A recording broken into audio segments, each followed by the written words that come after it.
Dans la dynamique d'apporter des solutions numériques à la jeunesse, la start-up Ouassangari Labs a organisé la première édition des résidences numériques. Les activités se sont déroulées sous le regard bienveillant du ministère de l'économie numérique et de la communication. Je voudrais adresser mes félicitations et encouragements aux promoteurs et aux animateurs de la start-up Ouassangari Labs, porteuses de projets. L'Internet n'est pas seulement l'affaire des élites. La logique est claire et sans détour. Nouer le brassage entre professionnels du numérique et le citoyen lambda. Faire découvrir aux participants les innovations et applications utiles en vue de saisir des opportunités du secteur. Nous avons voulu donner ce nom résidence du numérique un peu comme les résidences d'artistes.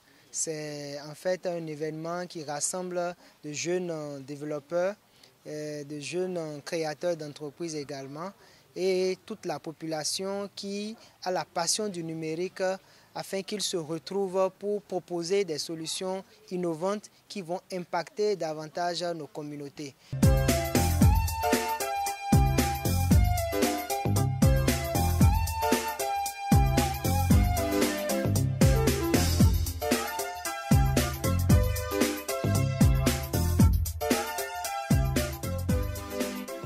Je remercie les organisateurs, en l'occurrence le directeur national de Ouassangari Labs, pour cette initiative qui vise à faire connaître aux jeunes les opportunités et trésors cachés dans le secteur du numérique.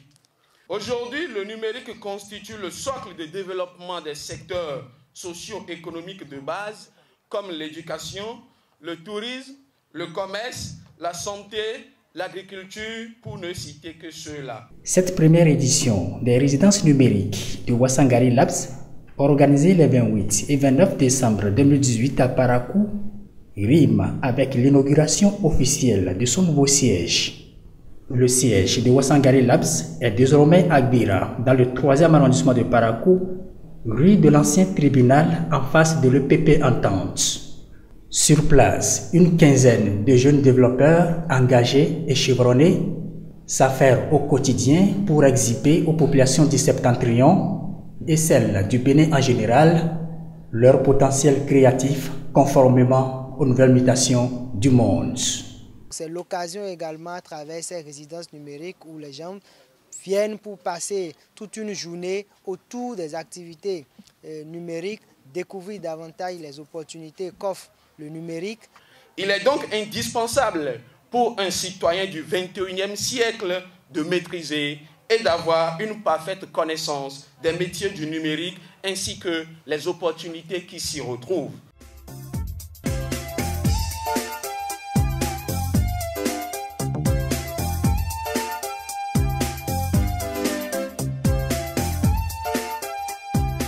Le défi est immense, mais la conviction est au top.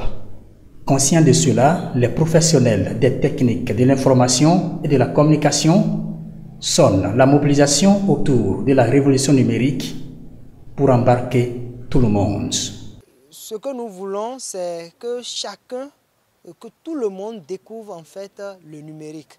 Et quand on parle du numérique, on a comme l'impression que c'est quelque chose de très compliqué, de quelque chose de très mystique. Mais en réalité, il faut arriver à démystifier le numérique. La révolution numérique nous impose un certain nombre de préalables. Disposer de la logistique adéquate et son usage par toutes les couches socio-professionnelles contemporaines. Qui parle de l'économie numérique parle des secteurs de technologie de l'information et de la communication qui aujourd'hui constituent un périmètre qui ne cesse de s'élargir au travers des téléphones, ordinateurs, tablettes tactiles, livres numériques, téléviseurs, consoles vidéo, logiciels informatiques, applications mobiles, jeux vidéo et téléchargement. La start-up Ouassangari Labs a une particularité irréversible qui fait d'elle le label de la cité, celle d'établir une synchronisation entre le numérique, l'art et la culture.